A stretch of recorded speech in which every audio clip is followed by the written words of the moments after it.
ಕಾರಣಕ್ಕಾಗಿ ಯುವಕನ ಕೊಲೆ. ಬಸ್ನಲ್ಲಿ ಕಿಟಕಿ ಪಕ್ಕದ ಸೀಟ್ಗಾಗಿ ಚಾಕುವಿನಿಂದ ಇರಿತ ಪ್ರಕರಣ. ಬೆಳಗಾವಿಯ ಮಾರ್ಕೆಟ್ ಠಾಣಾ ಪೊಲೀಸರಿಂದ ಇಬ್ಬರು ಆರೋಪಿಗಳ ಬಂಧನ. ಕಾನೂನು ಸಂಘರ್ಷಕ್ಕೆ ಒಳಗಾದ ಇಬ್ಬರು ಆರೋಪಿಗಳ ಬಂಧನ. ನಿನ್ನೆ ಪಂತ್ ಬಾಳೆಕುಂದ್ರಿ ಬಸ್ನಲ್ಲಿ ಕಿಟಕಿ ಪಕ್ಕದ ಸೀಟ್ಗಾಗಿ ಗಲಾಟೆಯಾಗಿತ್ತು. ಈ ವೇಳೆ 20 ವರ್ಷದ ಯುವಕ ಮಾಜಾ ಸನದಿ ಎಂಬ ಯುವಕನಿಗೆ ಚಾಕುವಿನಿಂದ ಇರಿದಿದ್ದ ಇಬ್ಬರು ಬಾಲಕರು ಕೇಂದ್ರ ಬಸ್ ನಿಲ್ದಾಣಕ್ಕೆ ಸ್ನೇಹಿತರನ್ನ ಕರೆಸಿಕೊಂಡು ಚಾಕುವಿನಿಂದ ಇರಿದು ಪರಾರಿಯಾಗಿದ್ದ ಆರೋಪಿಗಳು. ಘಟನೆ ಆಗ್ತಿದ್ದಂತೆ ಕೇಸ್ ದಾಖಲಿಸಿಕೊಂಡು ಇಬ್ಬರು ಅಪ್ರಾಪ್ತ ಆರೋಪಿಗಳನ್ನು ಅರೆಸ್ಟ್ ಮಾಡಿದ್ದಾಗಿ ಪೊಲೀಸ್ ಕಮಿಷನರ್ ಹೇಳಿದರು. ಇನ್ನು ಮುಂದೆ ಘಟನೆ ತಡೆಯಲು ವಿಶೇಷ ತಂಡ ರಚನೆ ಮಾಡಿದ್ದೇವೆ, ಚುಚ್ಚು ನಿಯಂತ್ರಣ ತಂಡ ಎಂದು ಕಮಿಷನರ್ ಭೂಷಣ್ ಬೋರಸೆ ಹೇಳಿಕೆ ನೀಡಿದರು. ಮಾರ್ಕೆಟ್ ಪ್ರದೇಶ ಅಥವಾ ಸಾರ್ವಜನಿಕವಾಗಿ ಮಾರಕಾಸ್ತ್ರಗಳನ್ನು ಹಿಡಿದು ಓಡಾಡುವುದು, ವಾಹನಗಳಲ್ಲಿ ಬ್ಯಾಗ್ಗಳಲ್ಲಿ ಇಟ್ಟುಕೊಂಡು ಓಡಾಡುವುದು ಕಂಡು ಬಂದರೆ ಅಂಥವರನ್ನು ಕೂಡಲೇ ಅರೆಸ್ಟ್ ಮಾಡಿ ಕೇಸಲು ದಾಖಲಿಸುತ್ತೇವೆ. ಅಷ್ಟೇ ಅಲ್ಲ, ಅಂಥವರ ಮೇಲೆ ರೌಡಿ ಶೀಟರ್ ಕೂಡ ಓಪನ್ ಮಾಡುವುದಾಗಿ ಬೆಳಗಾವಿ ಪೊಲೀಸ್ ಕಮಿಷನರ್ ಎಚ್ಚರಿಕೆಯನ್ನು ನೀಡಿದ್ದಾರೆ. ವಿಕ್ಟಿಮ್ ಮಾಜ್ ಅಬ್ದುಲ್ ರಶೀದ್ ಸನದಿ ಇವರು ಬಸ್ಸಿಂದ ಪ್ರವಾಸ ಮಾಡುವಾಗ ಇನ್ನೊಬ್ಬ ಕಾನೂನು ಸಂಘರ್ಷ ಒಳಗಾದ ಹುಡುಗ ಈ ಇಬ್ಬರ ಮಧ್ಯದಲ್ಲಿ ಐ ವಿಟ್ನೆಸಸ್ ಪ್ರಕಾರ ಕಿಟಕಿ ವಿಚಾರದಲ್ಲಿ ಮಾತುಕತೆ ಆಗಿದೆ. ಆ ಮಾತುಕತೆ ಜಗಳ ಆಗಿದ ಮೇಲೆ ಇವನು ಕಾನೂನು ಸಂಘರ್ಷ ಒಳಗಾದ ಹುಡುಗ ಯಾರಿದ್ದಾನೆ ಅವನು ಇನ್ನೊಬ್ಬ ಫ್ರೆಂಡ್ಗೆ CBTಗೆ ಬಸ್ ಸ್ಟ್ಯಾಂಡ್ಗೆ ಕರೆ ಮಾಡಿದ್ದಾನೆ. ಈ ವಿಕ್ಟಿಮ್ ಮಾಜ್ ಮತ್ತು ಈ ಕಾನೂನು ಸಂಘರ್ಷ ಒಳಗಾದ ಹುಡುಗ ಇವರು ಕೆಳಗಡೆ ಇಳಿಸಿದಾಗ ಹೊರಗಡೆಯಿಂದ ಕೂಡ ಬಿಕಾಸ್ ಆಫ್ ಫೋನ್ ಇನ್ನೊಬ್ಬ ಹುಡುಗ ಅವನು ಕೂಡ 18 ವರ್ಷದಕ್ಕಿಂತ ಕಡಿಮೆ ಇದ್ದಾನೆ.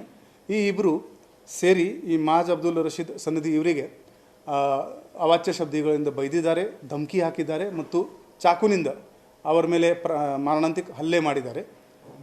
ಈ ಪ್ರಕರಣದ ಮಾಹಿತಿ ಸಿಕ್ಕಿದ ತಕ್ಷಣ ನಮ್ಮ ಅಧಿಕಾರಿಗಳು ಮತ್ತು ಸಿಬ್ಬಂದಿಗಳು ಈ ಆರೋಪಿಗಳನ್ನು ಹುಡುಕಕ್ಕೆ ಕೆಲಸ ಶುರು ಮಾಡಿದ್ದಾರೆ.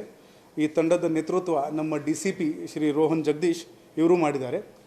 ಈ ತಂಡದಲ್ಲಿ ನಮ್ಮ ಇನ್ಸ್ಪೆಕ್ಟರ್ ಶ್ರೀ ಮಂಜುನಾಥ್ ನಾಯಕ್, ಶ್ರೀ ಮಹಂತೇಶ್ ದಾಮನ್ನಾವರ್, ಶ್ರೀ ಗಡ್ಡೇಕರ್, ಶ್ರೀ ಮಂಜುನಾಥ್ ನಾಯಕ್, ಶ್ರೀ ವಿಠಲ್ ಹವನ್ನಾವರ್, ಶ್ರೀ ಕಿರಣ್ ಹನ್ಕಟ್ಟಿ ಮತ್ತು ಅವರ ಸಿಬ್ಬಂದಿ ನಮ್ಮ ಸಿಬ್ಬಂದಿ ರಮೇಶ್ ಅಕ್ಕಿ, ನವೀನ್ ಕುಮಾರ್, ಲಕ್ಷ್ಮಣ್, ಬಸವಣ್ಣಪ್ಪ, BJ ಬಾಲ್ಗನ್ನಾವರ್, ಹನುಮಂತ್ ಮತ್ತು ಚೆನ್ನಪ್ಪ ಇವರು ಘಟನೆ ಆಗಿದ್ದ 10 ಗಂಟೆ ಒಳಗಡೆ ಈ ಇಬ್ಬರು ಆರೋಪಿಗಳನ್ನು ಇವರು ಸೆಕ್ಯೂರ್ ಮಾಡಿದ್ದಾರೆ.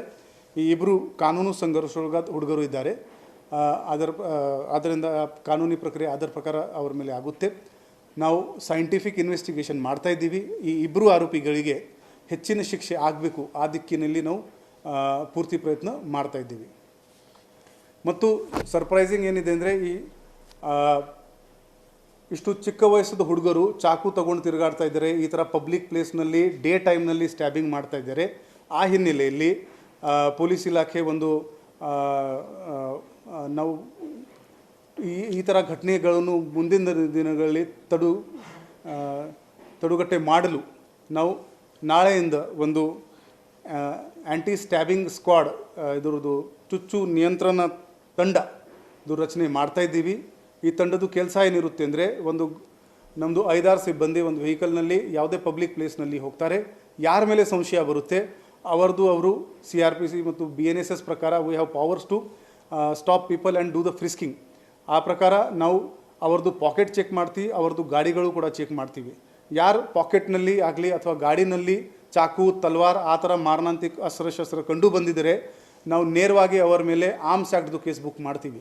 ಸೊ ಇನ್ನು ಮುಂದೆ ಬೆಳಗಾವಿ ನಗರದಲ್ಲಿ ಯಾರು ಚಾಕು, ತಲ್ವಾರ್ ತಗೊಂಡು ತಿರುಗಾಡ್ತಾ ಇದ್ದರೆ they will have to face legal action.